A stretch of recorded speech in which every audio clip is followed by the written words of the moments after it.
Oi, gente, eu sou a Gabriela. E eu sou o Daniel. E junto com a Turma 200, vamos falar sobre a Semana da Arte Moderna. Cadê as notícias? Cadê as notícias? Ó o plantão, ó o plantão.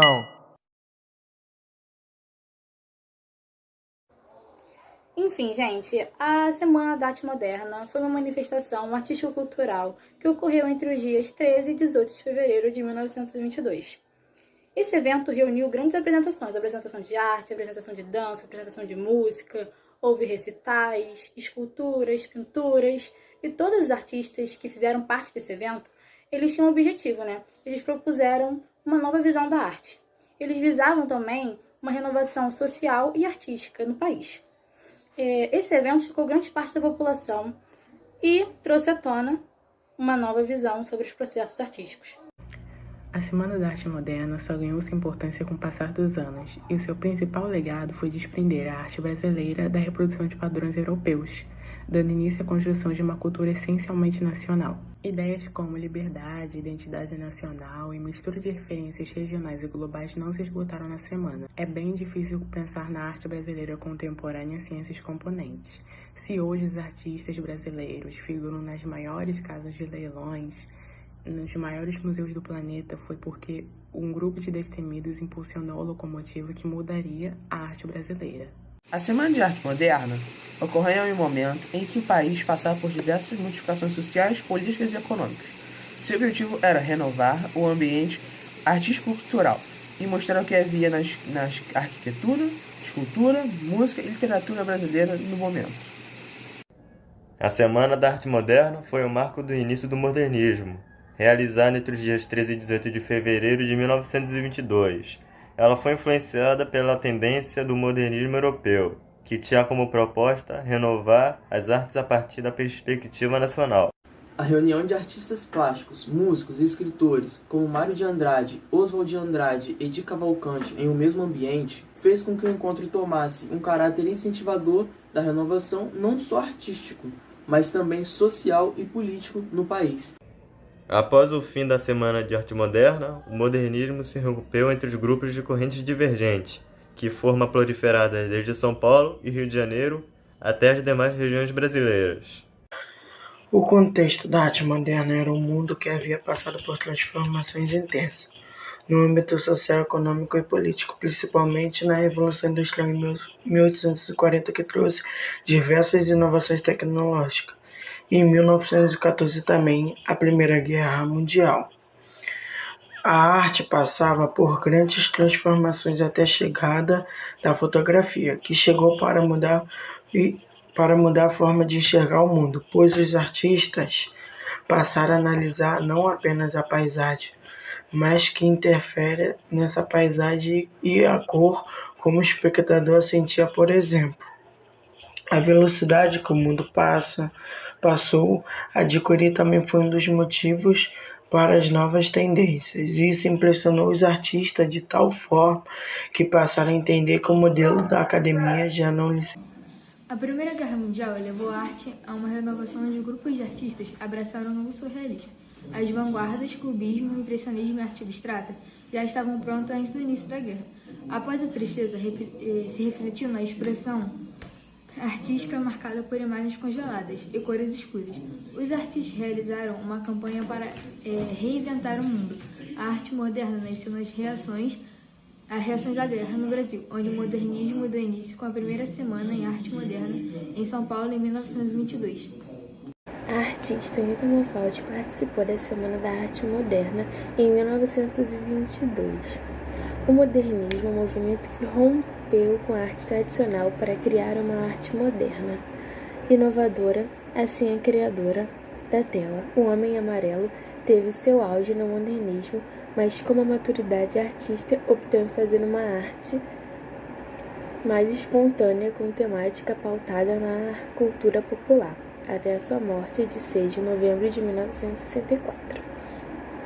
Durante a Semana da Arte Moderna, Anita Malfatti contribuiu com 20 trabalhos, entre eles estava sua obra O Homem Amarelo. Fez parte, portanto, dos primórdios do modernismo brasileiro. Suas pinturas estavam entre as 100 obras expostas no evento e dividiram o espaço com o trabalho dos seguintes artistas: Di Cavalcante, John Green, Vicente Guerreiro, Zina Aita, Ian e Antônio Pai, entre outros artistas. O estilo. As obras lidas quebraram com o modelo tradicional acadêmico de pintura que valorizava o real estilo de pintura da arte era interpretativo, dando destaque para alguns traços, relevando expressões e colocando mais cores. Essas características mostravam sua relação com o expressionismo alemão, que aprendeu durante seus estudos. Expressionismo, cubismo, impressionismo e até academicismo. Toda essa mistura de estilo fez parte da trajetória de Anita Malfatti, considerada a primeira pintora modernista brasileira. Agora eu vou falar sobre algumas principais obras de Anita Malfatti. A Floresta, O Farol, A Onda, A Boba, A Ventania, A Estudante, Mulher de Cabelos Verdes, entre outras que ela também já fez. Principais artistas que participaram da Semana da Arte Moderna de 1922: Mário de Andrade, Oswaldo de Andrade, Graça Aranha, Plínio Salgado e Anita Malfatti. Essa foi uma característica da Anita Malfatti. Espero que tenham gostado. Oswaldo de Andrade foi um dos escritores mais importantes do modernismo brasileiro, assim sendo um dos fundadores do movimento modernista iniciado na Semana de Arte Moderna em 1922. Em suas viagens pelo exterior, Oswaldo pôde conhecer múltiplas vertentes do modernismo na Europa. Inspirado, voltou ao Brasil e escreveu duas de suas principais obras com estilo modernista, o Manifesto Antropófago e o Manifesto da Poesia para o Brasil. O movimento se caracteriza pela introdução na literatura de uma linguagem mais coloquial, ou seja, uma linguagem mais livre. O modernismo pode se dividir da seguinte forma: a primeira fase com o radicalismo mais presente, a segunda fase com o radicalismo menos presente e a terceira com diferentes estilos. Oswaldo pregava em suas obras a liberdade na construção do texto, principalmente formando uma identidade nacional, por ele acreditar muito na relevância da cultura brasileira. Entre suas principais obras está Memórias Sentimentais de João Miramar e O Rei da Vela, além das duas mais importantes citadas antes. Graça Aranha, ele foi um escritor e diplomata brasileiro pertencente ao movimento pré-modernista no Brasil. E ele foi um dos fundadores da Academia Brasileira de Letras em 1897. E Canaã e Malazarte são duas das obras que ele fez. E Canaã é a obra mais emblemática de Graça Aranha e uma das mais importantes do pré-modernismo. E essa temática explorada pelo escritor gira em torno da questão da imigração alemã no estado do Espírito Santo. E Malazarte é a peça de Graça Aranha estreada em 1911 em Paris e a amostra mais significativa de como o simbolismo europeu influenciou a dramaturgia pré-modernista brasileira. Mário de Andrade tinha um estilo inovador que marcou a primeira fase modernista no Brasil e em suas obras buscava prezar pela valorização da identidade e cultura brasileira. No ano de 1917, ele lança seu primeiro livro, Uma Gota de Sangue em Cada Poema, e auxilia na organização da Semana de Arte Modernas ao lado de diversos autores. No ano de 1927, ele publica duas obras, Amar Verbo Intransitivo, onde critica a hipocrisia sexual da burguesia paulistana, e Cândido Jabuti, pautada pelas tradições populares. Em 1928, ele lança o romance Rhapsódia Macunaíma, que é considerado uma das grandes obras da literatura brasileira e que foi desenvolvido através de anos de pesquisa sobre lendas e mitos indígenas. Em 1938, foi nomeado catedrático de Filosofia e História da Arte e ainda diretor do Instituto de Arte da Universidade do Distrito Federal. Algumas de suas principais obras foram Uma Gota de Sangue em Cada Poema, de 1917, Pauliceia Desvairada, de 1922 e A Escrava Não a Isaura, de 1925. Quem é amante de escultura, certamente é fã de carteirinha de Victor Brechand. Esse escultor, nascido na Itália, foi responsável pela introdução da arte moderna na escultura brasileira. E muito amigo de Di Cavalcanti, Mário de Andrade e Oswaldo de Andrade ficaram sabendo da Semana das Artes que iria acontecer em São Paulo. Mesmo morando em outro país, fez questão de participar e mandar 20 esculturas que foram dispostas para usar no saguão e nos corredores do Teatro Municipal de São Paulo. Plínio Salgado foi um jornalista do interior paulista, nascido em 1895. Iniciou sua carreira na imprensa em 1916, em um jornal da sua cidade natal, Correio de São João. Manteve sua carreira focada na literatura, tornando-se um escritor renomado. Participou de forma discreta na Semana da Arte Moderna em 1922. Algumas de suas maiores obras são Tabor, de 1919, A Boa Nova, 1921, A Anta e o Curupira, 1927, entre diversas outras. Emiliano Augusto Cavalcanti de Albuquerque Melo, mais conhecido como Di Cavalcanti, foi um pintor modernista, nascido no Rio de Janeiro, em 6 de setembro de 1897. Morreu aos seus 79 anos, no dia 26 de outubro de 1976.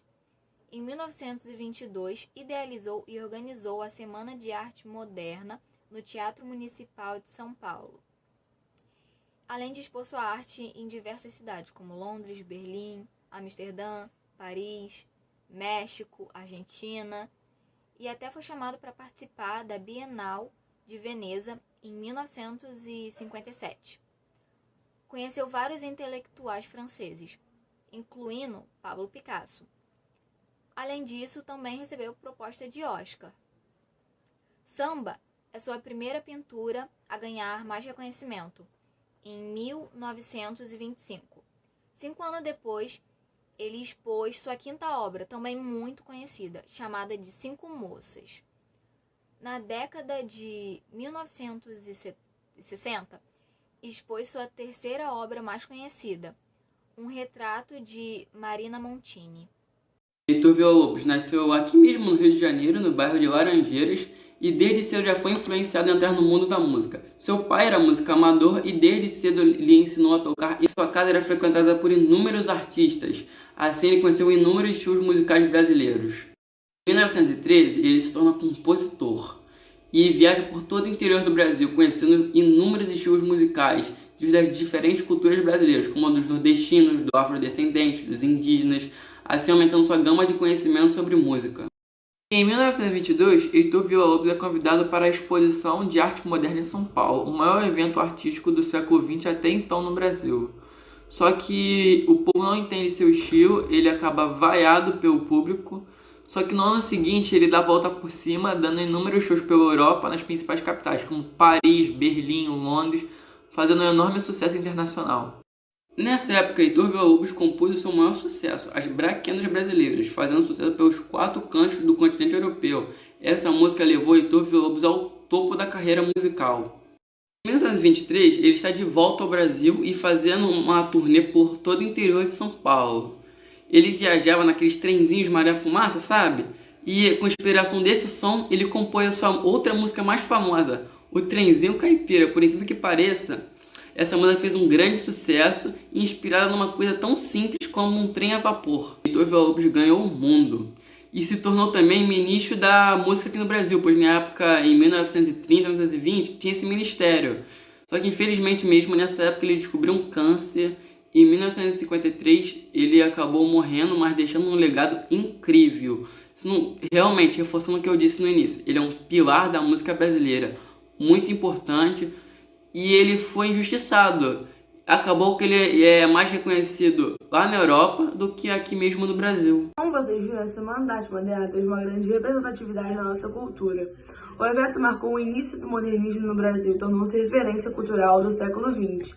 A Semana da Arte Moderna representou uma verdadeira renovação de linguagem, na busca de experimentação, na liberdade criadora da cultura com o passado e até corporal, pois a arte passou então da vanguarda para o modernismo. Cadê as notícias? Cadê as notícias? Ó o plantão, ó o plantão.